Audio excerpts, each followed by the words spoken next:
Right now, 4 astronauts are preparing to fly around the moon, and scientists are begging NASA to stop them.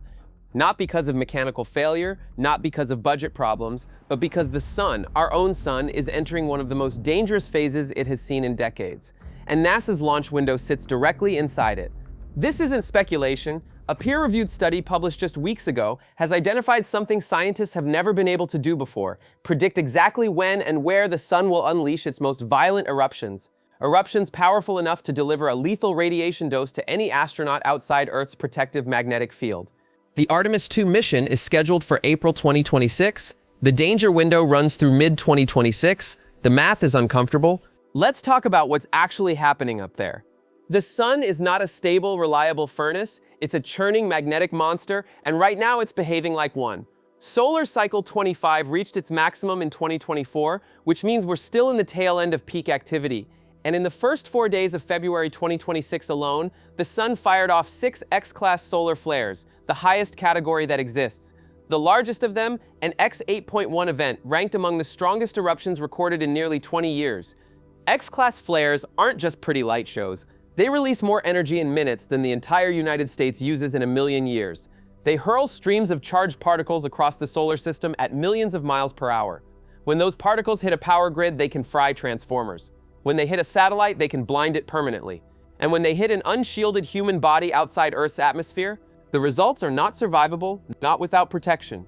Here on Earth, we're shielded by something invisible and miraculous: our planet's magnetic field. It deflects most of what the sun throws at us, redirecting those deadly particles harmlessly toward the poles, where they create the northern lights. Beautiful, harmless, from the ground.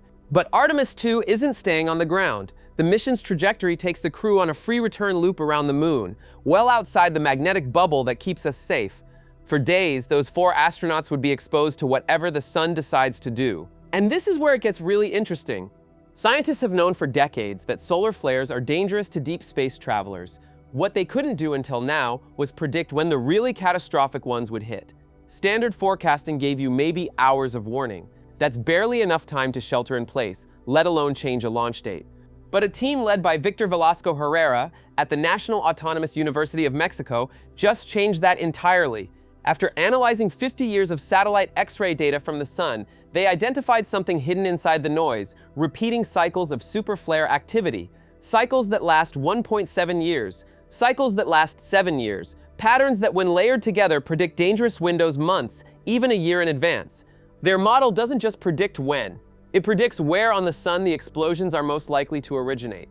The current high-risk zone sits in the sun's southern hemisphere, between 5 and 25 degrees south of the solar equator. That specific band has already proven its danger.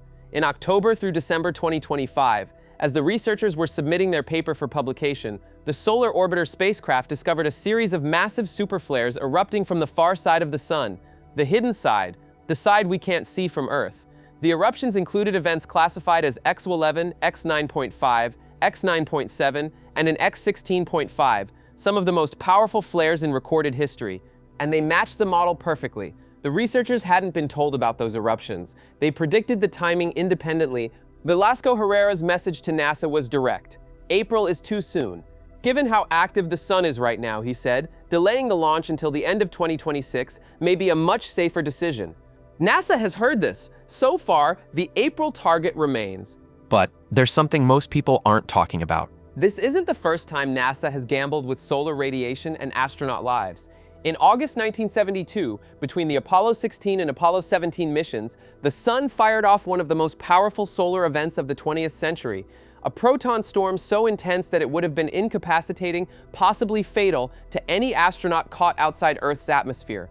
Apollo 16 had returned 2 months earlier. Apollo 17 wouldn't launch until December. The astronauts were lucky. The timing was luck, not planning. That was 50 years ago. We didn't have prediction models then, we do now. The new forecasting system gives space agencies something they've never had before: a real decision-making tool.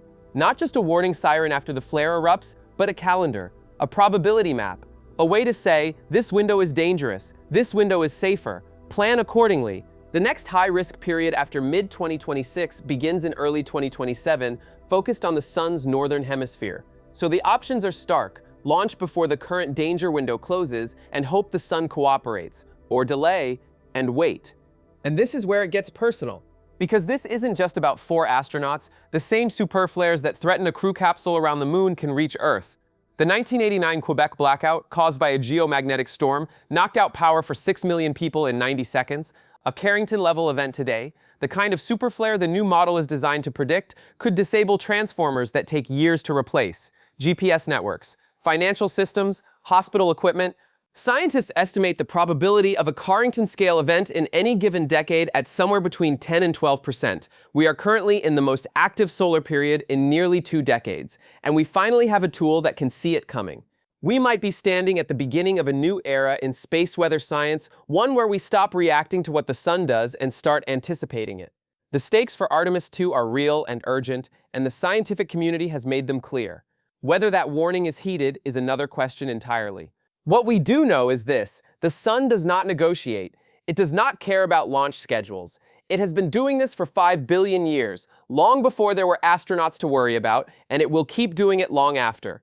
The question isn't whether a superflare will happen. The question is whether anyone will be in the wrong place when it does. Here's what I want to know from you. Do you think NASA should delay Artemis 2 based on this research?